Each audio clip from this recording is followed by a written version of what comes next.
Okay, I'm not trying to be racist, but imagine an ancient Chinese philosopher. What would you think like?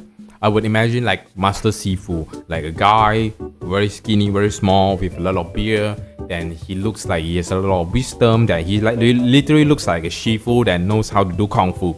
That's what I would imagine a Chinese philosopher would look like.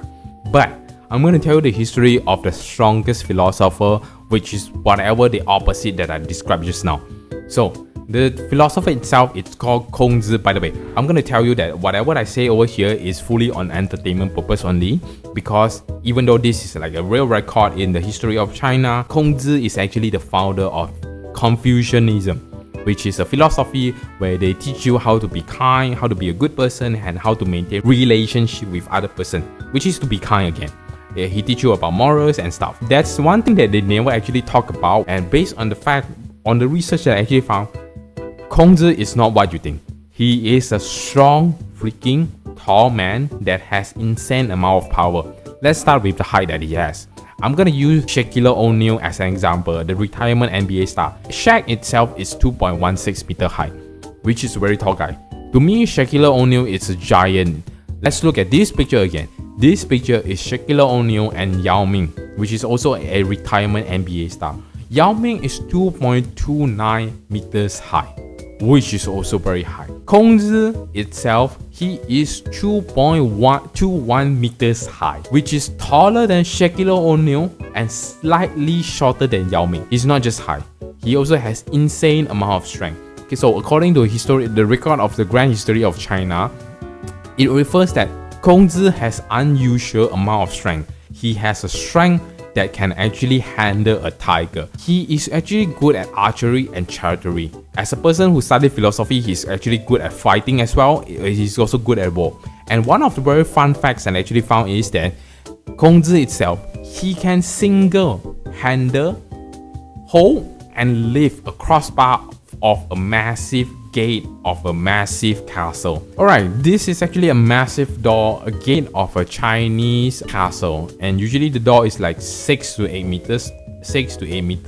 wide, and it's like 6 meters tall. And that's not just about it. The door itself is weighed over 1.4 tons. It's a very massive door. Then imagine the crossbar over here. The crossbar is going to be very big as well.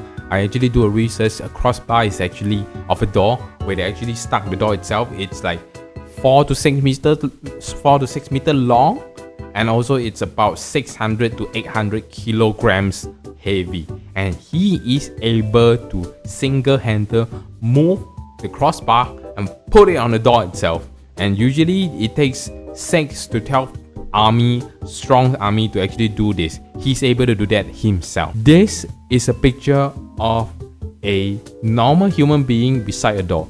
Notice this. We got 1, 2, 3. 3 of this is the tall of a normal single human. Let's go back to the picture over here. 1, 2, 3. So a normal single person is this tall. So this door can actually put another 2%, 3%. It's a 3% height door. He also have a massive army.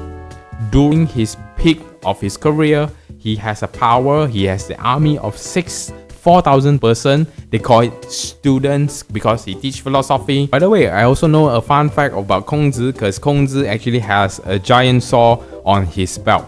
The sword itself, he call it as moral. So the sword itself is called moral. So when people actually say, or the book actually say that Kongzi is able to persuade someone with moral, and the first thought I was like, so when you say moral, you're talking about the sword, or you're talking about the word moral? Which one? But anyway, imagine a guy with 2.2 meters high, and also he has a giant sword on his wrist, and he has an army of like 4,000 to 600 person. I will fucking listen to whatever he say.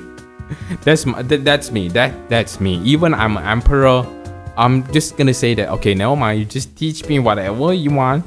Teach me and go. Teach me and go. I have no idea on defending you. I have no idea on fighting you. Just do whatever you want. Teach me whatever you want, and then you go.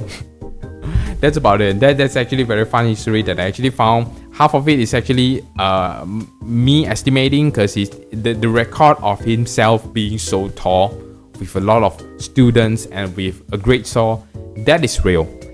But they never crown him as the strongest person in the history, the strongest philosopher in the history.